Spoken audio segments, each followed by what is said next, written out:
नमस्कार, स्वागत है आज की इस ऑनलाइन क्लासेज में।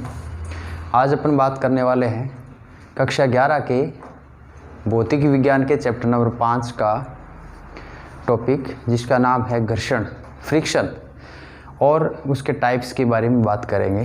तो चलो बात करते हैं आज के टॉपिक पे, जिसका नाम है घर्षण बल या घर्षण,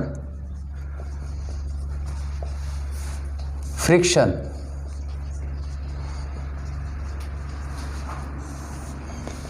जब किसी वस्तु को किसी सतह पर गति कराने या खिसकाने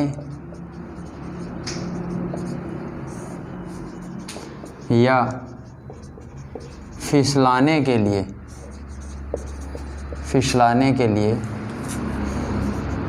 बल लगाया जाता है तो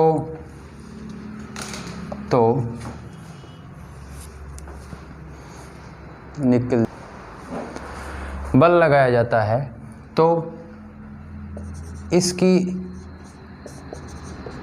आपेक्षिक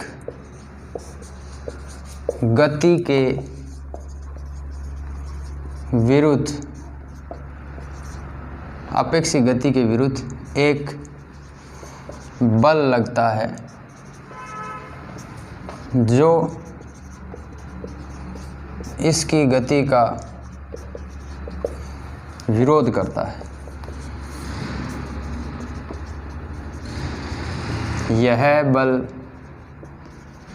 घर्षण बल कहलाता है। A force which is acting on the surface, on the body, between two surfaces of body and plane, body and planes. A force which is acting on the body between two surfaces of body and plane, which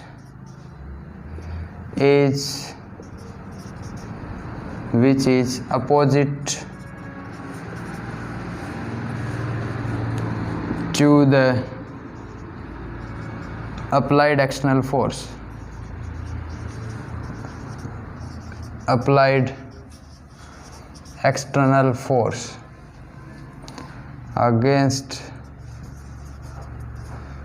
against relative motion of body. This force is called friction force.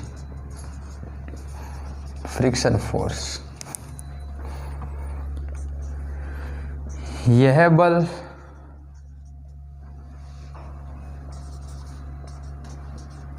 धरातल तथा वस्तु की संपर्क सतहों के मध्य लगता है। सतहों के मध्य आपेक्षिक गति के विरुद्ध लगता है। This force is acting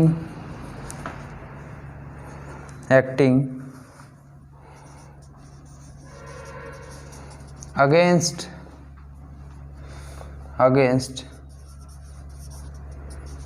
relative motion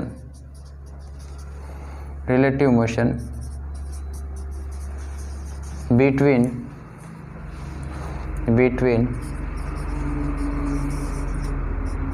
surface of body, contacting surface, between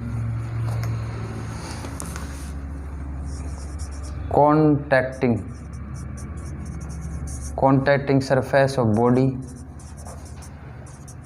and plane। आगे अपन घर्षण बल सतहों के खुरदरेपन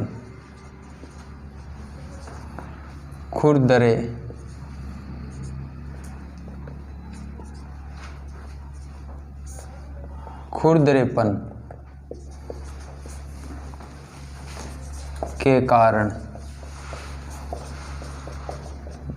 लगता है। इसमें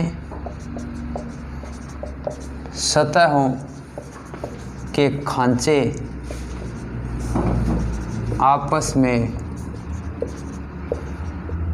में मिल जाते हैं, जिससे अंतराण्विक बलों के विरुद्ध बल लगाना पड़ता है।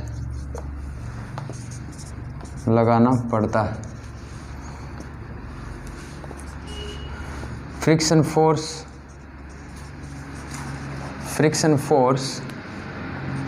is occurred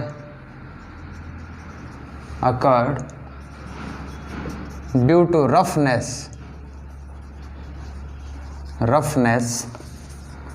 of the surface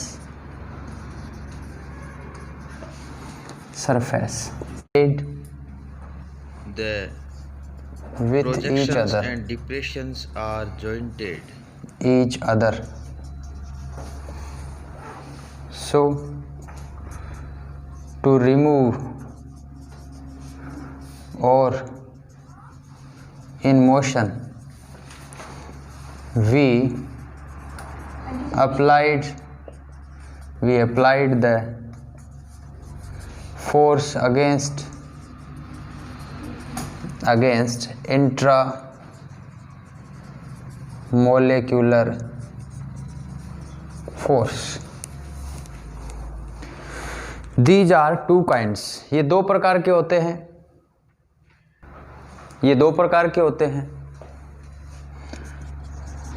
These are two kinds। ये प्रमुख रूप से दो प्रकार के होते हैं।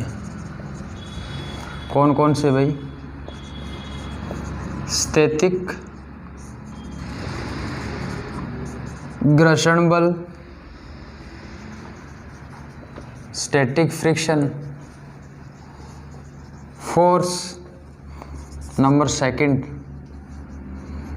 गतिक घर्षण बल, काइनेटिक फ्रिक्शन फोर्स।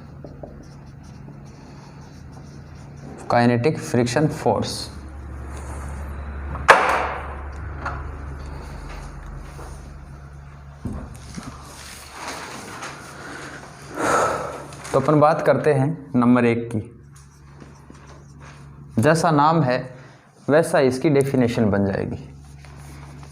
कुछ बातें लिखनी है इसमें, थोड़ा देखते हैं। पहले डेफिनेशन लिख देते हैं। When the body is in rest, then the value of friction force is called static friction। जब वस्तु स्थिर अवस्था में होती है तब वस्तु की सतह पर लगने वाला घर्षण बल स्थैतिक घर्षण बल कहलाता है। स्थैतिक घर्षण बल कहलाता है। इसमें कुछ बातें अपने को लिखनी है। मैं ये जो कुछ थ्योरेटिकल बातें जो लिख रहा हूँ अलग अलग लाइनों के रूप में लिख रहा हूँ, आपको भी ऐसा ही लिखना है ताकि पढ़ने में आसानी रहे। ये इसकी डेफिनेशंस हो गई स्टैटिक की। अब मैं कुछ इसकी कंसिडरेशन लिख रहा हूँ। कैसे कि जब वस्तु किसी धरातल पर या सतह पर स्थिर अवस्था में रखी हो तब केवल इस पर सतह द्वारा ऊपर की ओर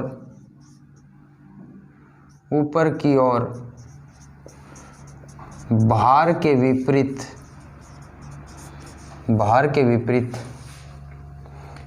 अभिलंब प्रतिक्रिया बल लगता है। अभिलंब प्रतिक्रिया, कई बार इसको प्रतिक्रिया ही लिख देते हैं। अभिलंब प्रतिक्रिया बल R बराबर mg लगता है when any body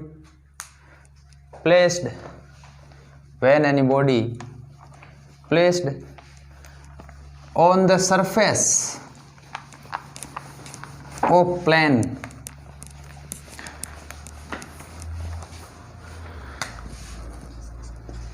when any body placed on the surface then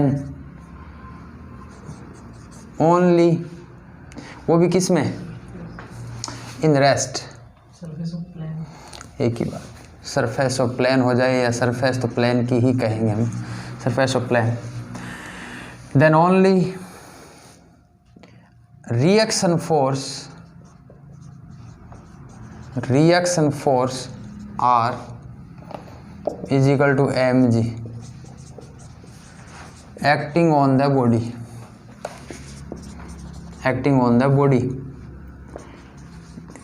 in rest condition,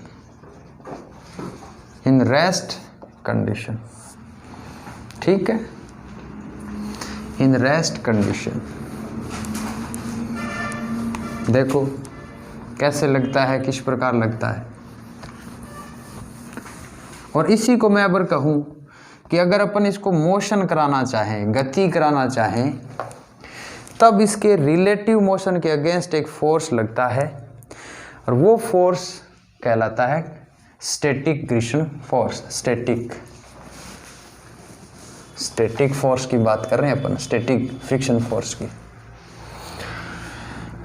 जब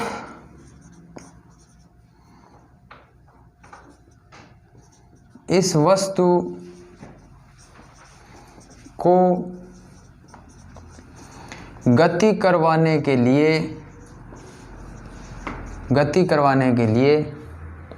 इस पर बल आरोपित किया जाता है, गति करवाने के लिए इस पर बल आरोपित किया जाता है, तब इसकी सतह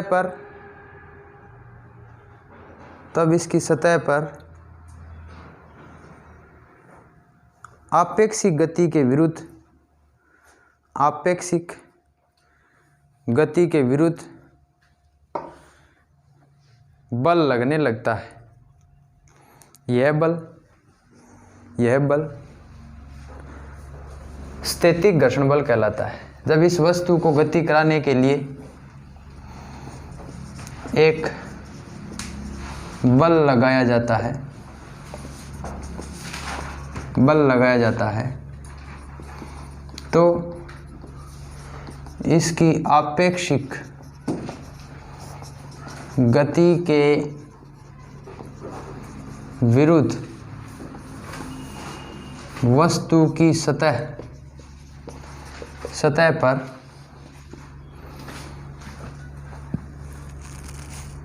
एक बल लगता है, जिसे स्थैतिक घर्षण बल कहते हैं।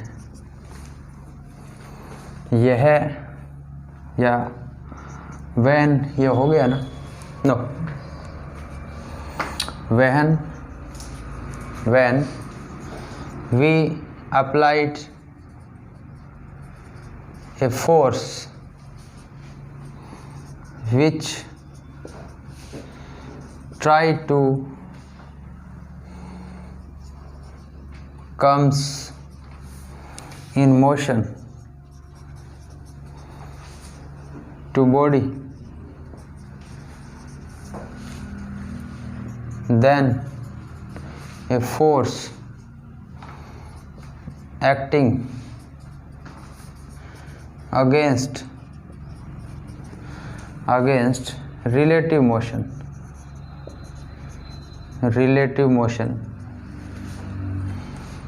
which is called static friction force। एक डेफिनेशन और आती है लिमिटिंग फ्रिक्शन फोर्स की।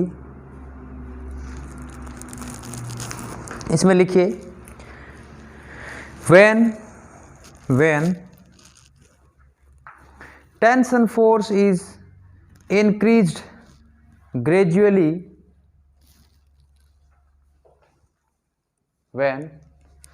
जब तनाव बल को और अधिक बढ़ाया जाए तो वस्तु गति करने की स्थिति में पहुंच जाती है। गति करने की स्थिति में पहुंच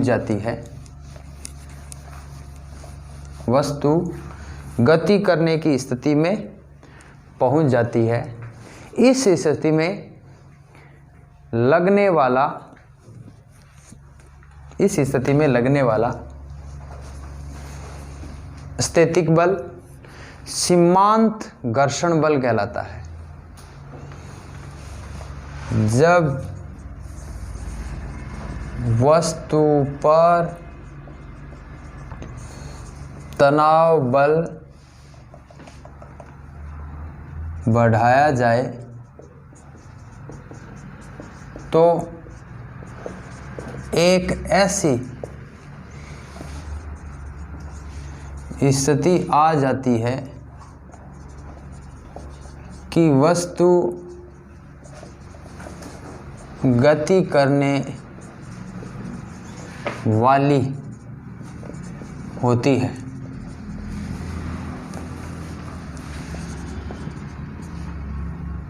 इस स्थिति में लगने वाला घर्षण बल सीमांत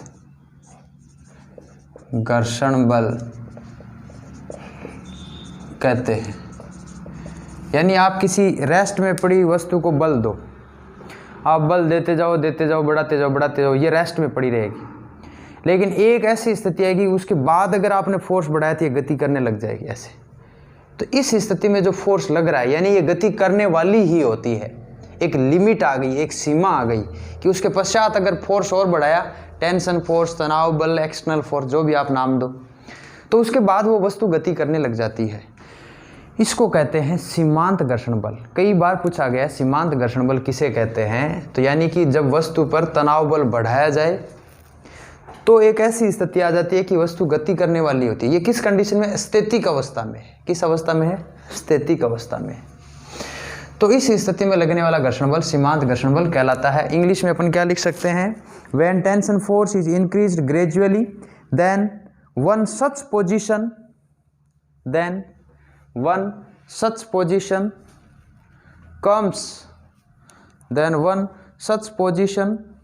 comes at which the body reaches in the position to start motion. At this condition the static friction force is called limiting friction force.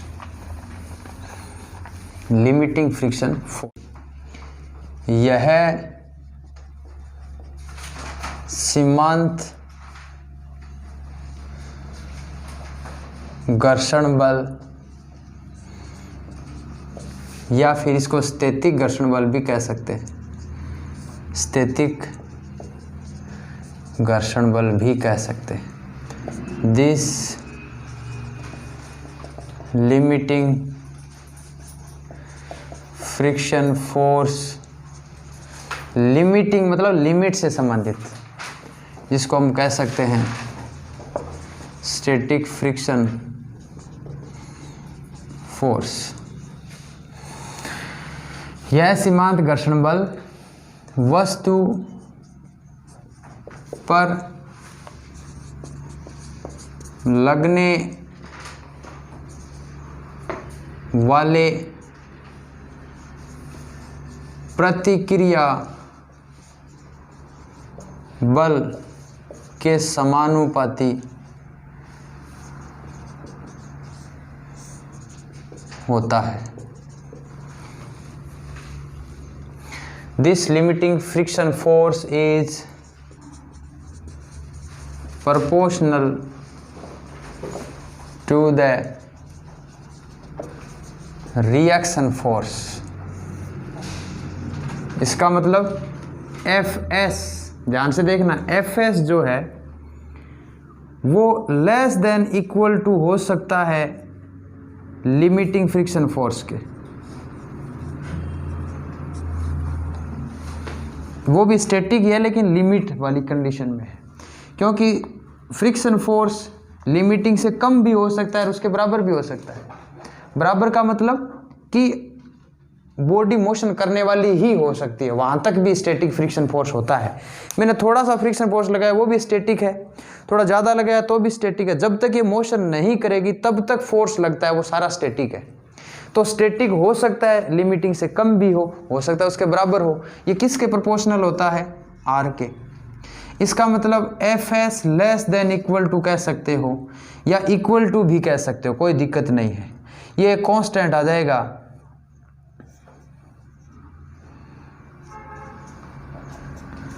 एक म्यू एस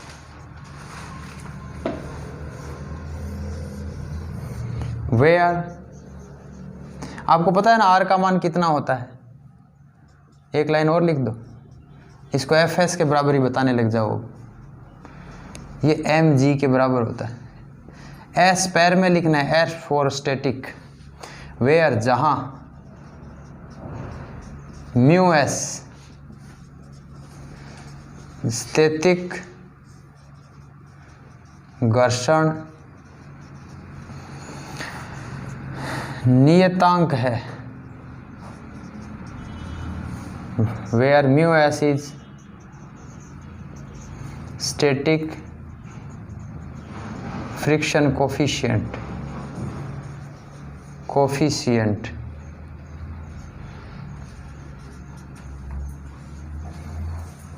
ठीक है, इसके मान देखो क्या क्या होता है। ये एक डायमेंशनलेस क्वांटिटी होती है, पहली बात तो इसकी विमा नहीं होती। It is a dimensionless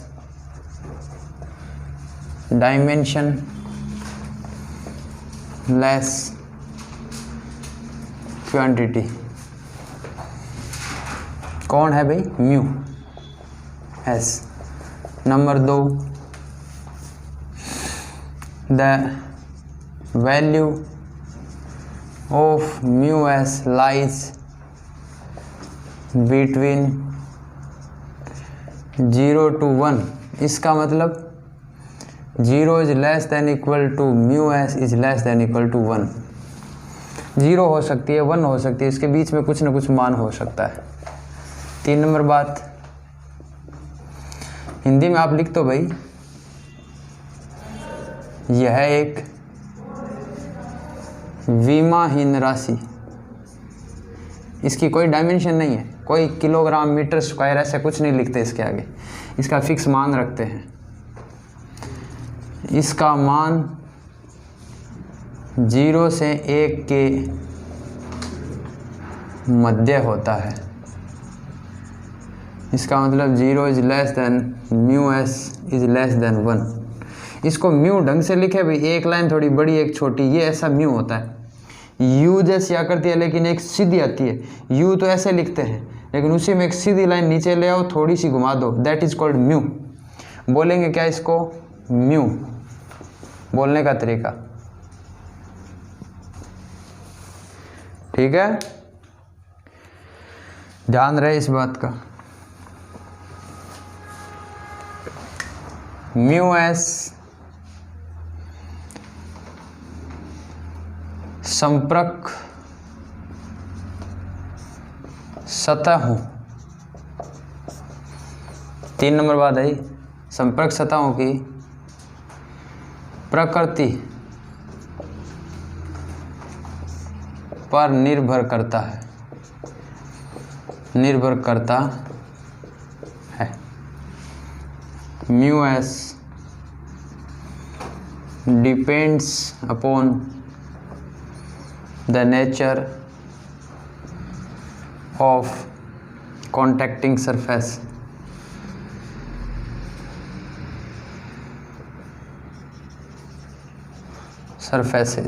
contacting surfaces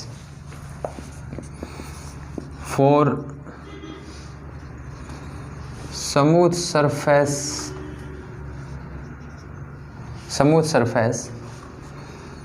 it is less than to rough surface।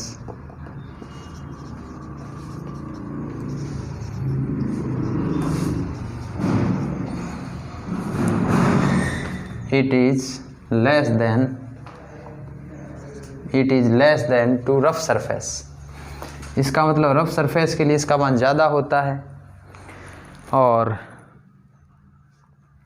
Smooth surface के लिए इसका मान कम होता है।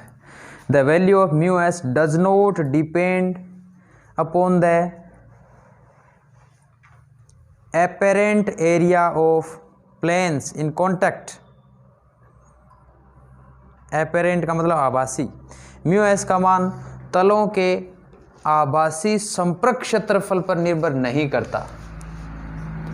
म्यू एस का मान तलों के आभासी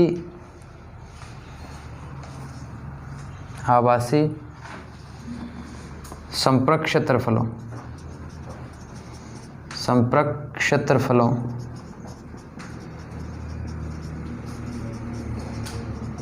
पर निर्भर नहीं करता। इसका मतलब अगर किसी का ये एरिया टोटल इतना एरिया है, इसके ऊपर ये बॉडी रख दी हमने दूसरी, तो ये हम ये नहीं कहेंगे कि इसकी सारी सरफेस जो है वो इस पर फ्रिक्शन फोर्स लगा रही है, नहीं, जो पॉइंट्स इसके कांटेक्ट में इस सरफेस के वही फ्रिक्शन फोर्स को जनरेट करते हैं। जैसे रफ सरफेस जो होती है ना, रफ सरफेस में क्या होता है, खुरदरापन होता है ऐसा। तो बॉडी जैसे इसके ऊपर रखेंगे ना तो कुछ खांचे इसके अंदर मैच करेंगे। इसका मतलब सारे मैच नहीं कर रहे, इसका मतलब ये वाला पार्सन इस पर फ्रिक्शन फोर्स नहीं लगाएगा। फ्रिक्शन फोर्स कौन लगाएगा? ये portion.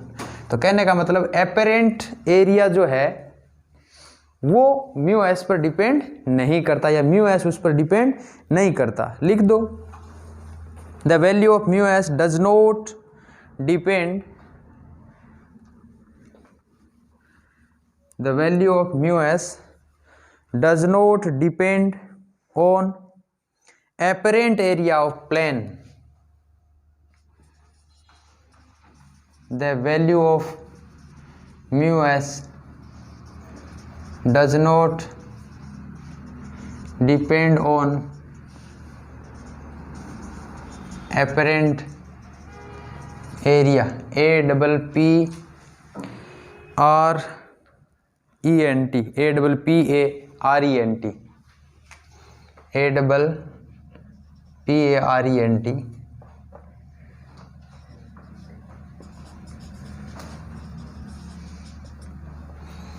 apparent area of surfaces, contacting surface कह दो, surface in contact, ठीक है। नीचे ना लिखो, the cause of friction is roughness in the plane, the cause of friction is roughness, the cause of friction is roughness of surface for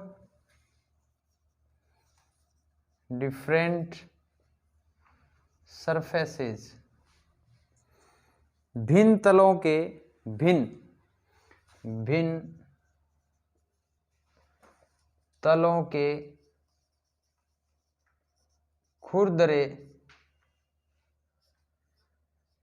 खुरदरेपन के कारण घर्षण उत्पन्न होता है। ये कुछ बातें आपको याद रखनी है बच्चों। ऐसे बहुत सारे पॉइंट्स हैं इसके। अपन आगे बात करते हैं काइनेटिक फ्रिक्शन की। नेक्स्ट है काइनेटिक फ्रिक्शन, गतिक घर्षण बल, गतिक घर्षण बल।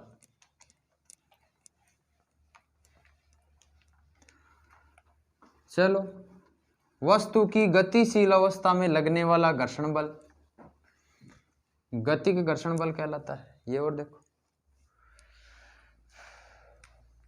2 नंबर हमारे पास कौन सा टॉपिक था भाई? गतिक घर्षण बल। 2 नंबर काइनेटिक फ्रिक्शन फोर्स। इसमें ज़्यादा नहीं लिखेंगे, कुछ सीधी सीधी बात आ जाएगी। गतिशील अवस्था में या वस्तु की गतिशील अवस्था में, ये लिख दो, वस्तु की गतिशील अवस्था में संपर्क सतहों के मध्य उनके आपेक्षिक गति के विरुद्ध, संपर्क सतहों के मध्य उनके आपेक्षिक गति के विरुद्ध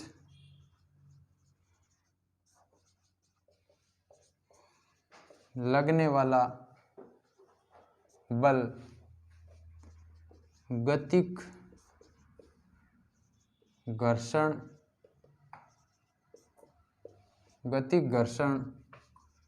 बल कहलाता है।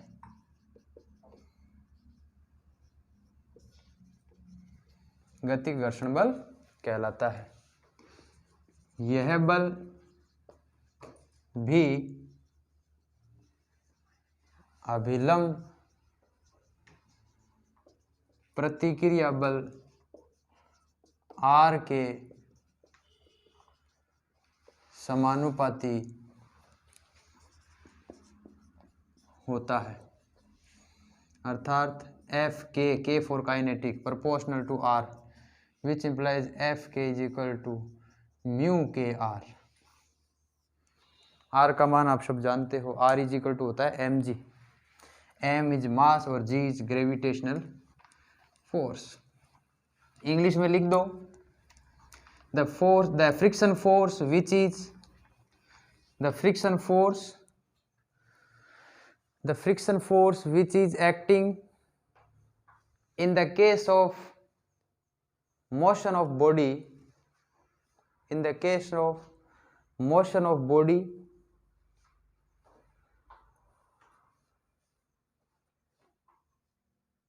between the contacting surface, between the contacting surface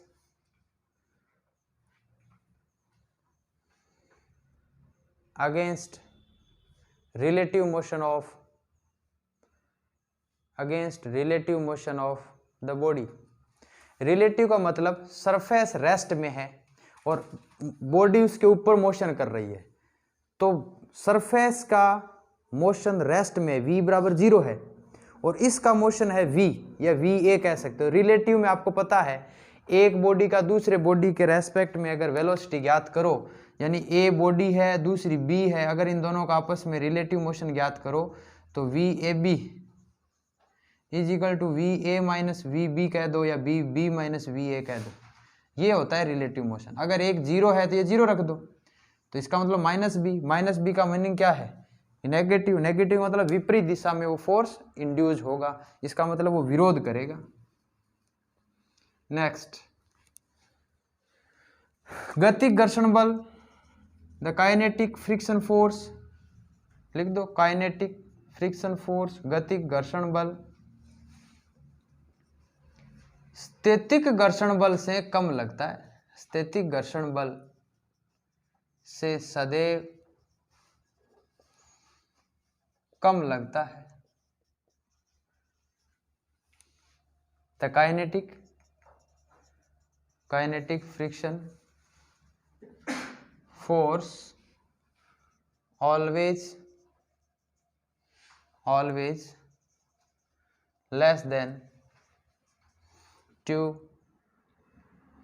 static friction force, static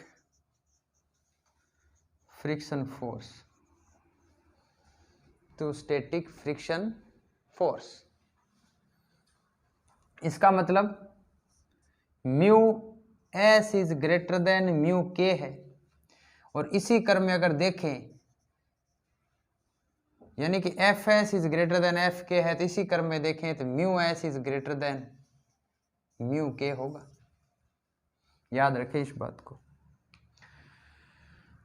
यानी कि आपको पता है गतिशील वस्तु को अगर आप धक्का देना चाहोगे तो आपको कम धक्का लगाना पड़ेगा, वही वस्तु अगर रेस्ट में है अगर आप धक्का दोगे तो ज़्यादा फोर्स लगाना पड़ेगा, क्योंकि उस स्थिति में स्टैटिक फ्रिक्शन फोर्स ज़्यादा लगता है।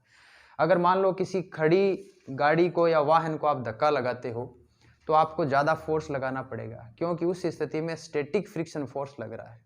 वही गाड़ी अगर गतिशील है फिर पीछे से धक्का दो, चलती हुई गाड़ी को धक्का दो, नए के बराबर धक्का लगाना पड़ेगा। क्यों? क्योंकि उस स्थिति में फ्रिक्शन फोर्स बहुत कम लगता है। तो ये हो गई हमारे आज गतिक और स्थैतिक घर्षण बल की बात। इसके बाद दो कोण की बात की जाती है। एक कोण का नाम है घर्षण कोण, एक कोण का नाम है विराम कोण। दोनों कोणों का मान कितना है, किस प्रकार उसकी डेफिनेशंस है, वो हम पढ़ते हैं।